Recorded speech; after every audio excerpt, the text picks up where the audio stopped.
સંસ્કારી નગરી ગણાતા વડોદરા શહેરમાં જમીન માફિયાઓનો આતંક આસમાને પહોંચ્યો હોય તેવા દ્રશ્યો જોવા મળ્યા। સરકારી જગ્યા પર ખાનગી કોમ્પ્લેક્સ બનાવાઈ રહ્યાના આક્ષેપ થતા સમગ્ર પંથકમાં ચકચાર મચી ગઈ છે। મળતી વિગત પ્રમાણે શહેરના ભાયલી વિસ્તારમાં આવેલી સરકારી જમીન પર મંજૂરી વગર જ કોમર્શિયલ કોમ્પ્લેક્સ ખડકી દેવામાં આવતા પાલિકાના અંધેર વહીવટ ઉઘાડો પડ્યો હોય તેમ લાગી રહ્યું છે। ભાયલીના સરદારનગરમાં આવેલી આ જગ્યા ગુજરાત ગ્રામ ગૃહ નિર્માણ બોર્ડ દ્વારા EWS એટલે કે આર્થિક રીતે નબળા વર્ગના આવાસ બનાવવા માટે અનામત રાખવામાં આવી હતી। જો કે કેટલાક માથાભારે તત્વો કાયદો અને વ્યવસ્થાને ઘોડીને પી ગયા હોય તેમ આ જગ્યા પર કોઈ પણ પ્રકારની મંજૂરી વગર કોમર્શિયલ કોમ્પ્લેક્સનું બાંધકામ શરૂ કરી દેતા કિસ્સો ટોક ઓફ ધ ટાઉન બન્યો છે।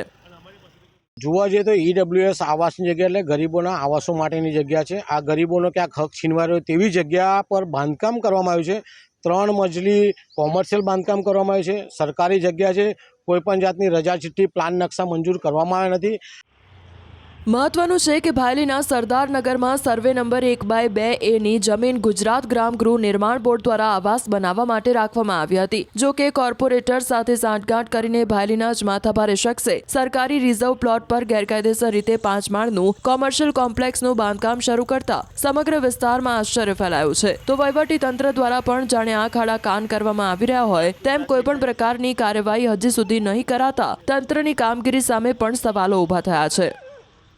જો પહેલી તપાસ થવી જોઈએ કે જગ્યા કોની માલિકીની છે। માલિકીની હોય તો પ્રશ્ન જ નહીં, પણ પ્રશ્ન જ્યારે સરકારી જમીનનો હોતો હોય તો અગવરા મોલમાં જેવું કરીએ એવું ના કરે, નિયમ મુજબ જે થતું હોય એ કાર્યવાહી કરે। જો આમાં આપણે સમાચાર પત્રમાં જોયું, આમાં કોઈ માલિકનું નામ નહીં લખેલું અને મેં સ્થળ પર બી જાતે બી હું જોયું નહીં। મેં હવે માલિક કોણ છે આજ દિન સુધી મને ખબર નહીં। હવે જો માલિકીની હોય તો પ્રશ્ન જ નહીં, પણ જો માલિકીની ના હોય અને જો કોઈ જગ્યા કોઈ ગરીબની પડાઈ હોય તો ચોક્કસથી એના વિરુદ્ધમાં કાર્યવાહી થવી જોઈએ। સાથે જાણવા મળેલ માહિતી મુજબ ક્યાંક ને ક્યાંક નગરસેવક એટલે કોર્પોરેટર પણ આમાં ઇન્વોલ્વ છે। જો આવી સરકારી જગ્યાઓ પચાવી પાડવામાં આવતી હોય તો વડોદરા શહેર કલેક્ટરને અમે કહીએ છીએ કે આમાં હસ્તક્ષેપ કરે ને જે પણ લોકોએ બાંધકામ કર્યું હોય એ બાંધકામ તાત્કાલિક ધોરણે તોડી પાડે, લેન્ડ ગ્રેબિંગની ફરિયાદ કરે અને એ પણ આમાં ટિકિટ માટે ટિકિટ વાંચવું હોય એવાને પણ એક સબક શીખવાડે। સાથે જો નગરસેવક આમાં કોર્પોરેટર ઇન્વોલ્વ હોય તો આવા નગરસેવકો તરફે પણ કાર્યવાહી કરે અને જેલ ભેગા કરે તેવી અમારી માંગ છે।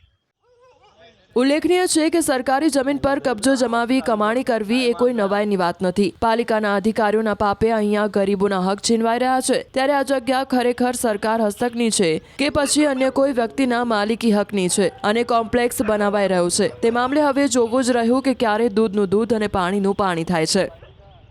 મીડિયા માધ્યમથી અમને એક બાંધકામ થઈ રહ્યું છે કોમર્શિયલ, જે આવાસ યોજના ફાળવણી અંગે જે જગ્યા ફાળવેલ હોય એમાં કોમર્શિયલ બાંધકામની રજૂઆત આવેલ છે।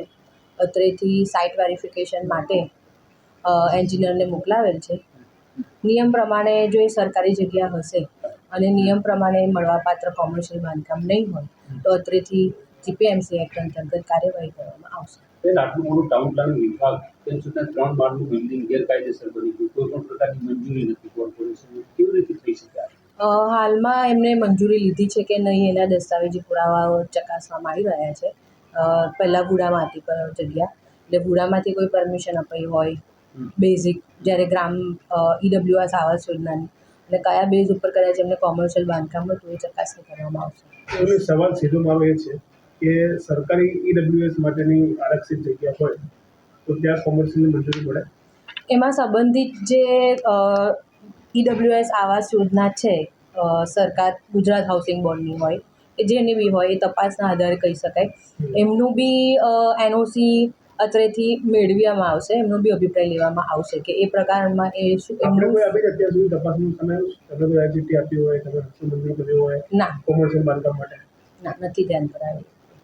ભ્રષ્ટાચારને કારણે બદનામ વડોદરા શહેરમાં વધુ એક ભ્રષ્ટાચાર જે છે તે સામે આવ્યો છે। અને ખાસ કરીને વાત કરીએ તો આ વખતે કોઈ સામાન્ય બાબત નહીં પરંતુ ગરીબોનો હક મારવાની વાત જે છે તે થઈ રહી છે। સીધા દ્રશ્યો જે છે તે ભાયલી વિસ્તારના બતાવવાનો પ્રયત્ન કરીશું અને સરદારનગરના દ્રશ્યો તમે જોઈ રહ્યા છો કે આ કોમર્શિયલ ઇમારત જે બાંધવામાં આવી રહી છે તે એક એવી ચર્ચા ચાલી રહી છે કે જે જગ્યા પર આ ઇમારત બાંધવામાં આવી છે, જે જમીન પર આ ઇમારત બાંધવામાં આવી છે એ જમીન જે છે તે EWS એટલે કે ગરીબ લોકોના રહેણાંક માટેની ફાળવેલી જમીન છે, પરંતુ એક ભાજપના નેતા જે છે તેમની સાથે સાંઠગાંઠ કરીને જે એક માથાભારે તત્વ છે તેના દ્વારા સરકારી જમીન પર આ રીતે કોમર્શિયલ બાંધકામ કરવામાં આવી રહ્યું છે. નવાઈની વાત એ છે કે આટલી હદે બાંધકામ થઈ ગયું તેમ છતાં જે કોર્પોરેશનના જે અધિકારીઓ છે તેઓ સમગ્ર મામલાથી અજાણ છે અથવા તો આંખ આડા કાન કરી રહ્યા છે.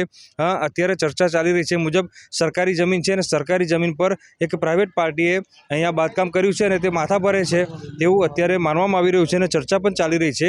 ત્યારે જો ખરેખર આ સરકારી જમીન હોય, ગરીબો માટે ફાળવેલી જમીન હોય, તો આજે ગેરકાયદેસર બાંધકામ જે છે તે તાત્કાલિક ધોરણે દૂર કરવું જોઈએ. અને જે આ માથાભારે શખ્સ છે કે જેના દ્વારા રાજકારણીઓનો સાથ લઈને અત્યારે ગેરકાયદેસર બાંધકામ કરવામાં આવ્યું છે, તો તેના વિરુદ્ધ લેન્ડ ગ્રેબિંગની ફરિયાદ દાખલ થાય તેવી અત્યારે લોક માંગ ઉઠી રહી છે. હાર્દિક દીક્ષિત, ન્યૂઝ 18 ગુજરાતી, વડોદરા.